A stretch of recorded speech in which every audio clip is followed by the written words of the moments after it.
So I'm gonna say there's a good 75% chance if you're sitting here watching this video right now, you're either like cracking your neck and moving your spine because you got some kind of back or hip pain going on, most chances that are not. And the reason I say that is because just over the past couple years, you know, our daily habits have taken the turn where most people in today's society, me myself too, because like I'm a trainer, right?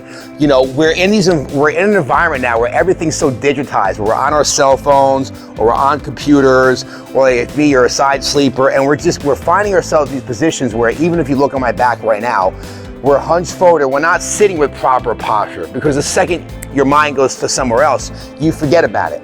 So what's happening to a lot of people these days, they're getting all these different like aches and pains and injuries and spots of tightness that they've never had before, and they have no idea how to alleviate the pain. And sometimes it gets to the point where you can't friggin' concentrate because the pain is just so intense, right? At least for hip pain, one of the easiest tricks I'm gonna show you is gonna involve a softball and a cement wall. Now, I am gonna give you my disclaimer. Do not do this on the drywall of your house. Most of you guys will put a hole in your drywall. I am not responsible. I am not paying your drywall bill, right?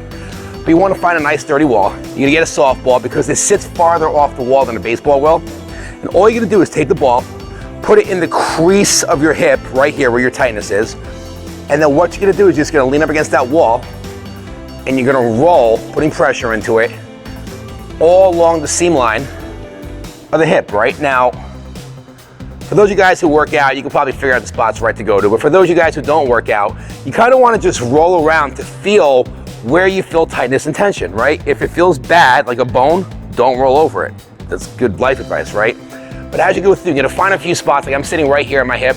There's a lot of tendons, we're just gonna say they're tendons, right? That go over and cross over right inside of here for the hip. And what happens is you're really able to push into some of these spots, just like you would do if you're going with a foam roller down the ground, or if you have a physical therapist or a masseuse you work with. You're putting pressure into these tight spots to help alleviate some of that tension and relax the muscles, right? Now I'm gonna go a little more around. I'm gonna get to the front side of my hip, right? You're gonna get a little up close and personal, so just, you know, make sure you don't crush anything. Leave it at that, right? And all I'm doing is I'm finding the tender spots, and when I'm there, I'm putting pressure into it and holding it. Now, people always say, well, Jay, how much pressure do I put there? That depends on your pain tolerance. Like, I have a very high tolerance for pain, so I push into my hip as hard as I can. You see how I'm driving off the outside leg in? And it doesn't bother me, it feels good. Where some people, they'd be in excruciating pain right now. And all you're doing is you're finding those spots, you're keeping a lot of your tension in. Now, is this gonna be an end-all and be-all fix? It could, depending what's going on, but 9 out of 10 times it's not going to be. But what it is gonna do is buy you some time to where you get a little bit of relief, right? Like let's say you got done doing barbell squats today, or kettlebell swings, or some other exercise that flares up your back, right? You can get a softball, lean up against the wall, put pressure into it, massage it out, and then when you get off of it, you're like, wow, my hip's a little more balanced out. I feel like my normal self again. I'm not in as much pain.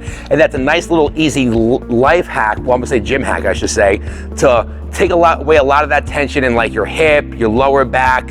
You can do it in certain spots, like I like to do my delts right here, lean up against the wall, right?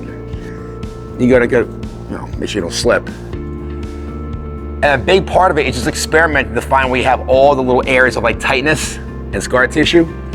Guys, for those of you who do a lot of bench press, this is great for opening the pec. Can you see that? I'm getting right inside of my pec muscle right there. Girls, for obvious reasons, this one might not work so well for you. But you find whatever little areas you want to get into to foam roll yourself out. One of my favorites, right? Let me put this up real quick, is my upper back and my shoulders. So what I'll do, I learned these from my physical therapist, right? You guys are great. I'm just gonna lean up against the wall. And what's good about it is you get to put a little bit, I think it's better pressure than what you would get going from a foam roller.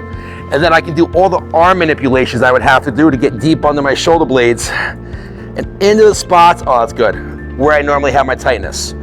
You know, because for me personally, sitting down, like I do a lot of text messages, a lot of phone calls back and forth with people, and my neck starts to go on me.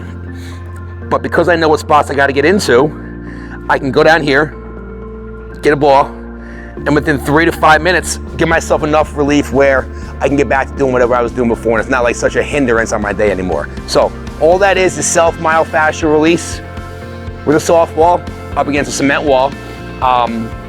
You're basically just giving yourself a deep tissue massage to break up some of the scar tissue, promote blood flow there, and just relieve the tension that's causing you to have a bad day, all right? So hopefully that helps you guys out.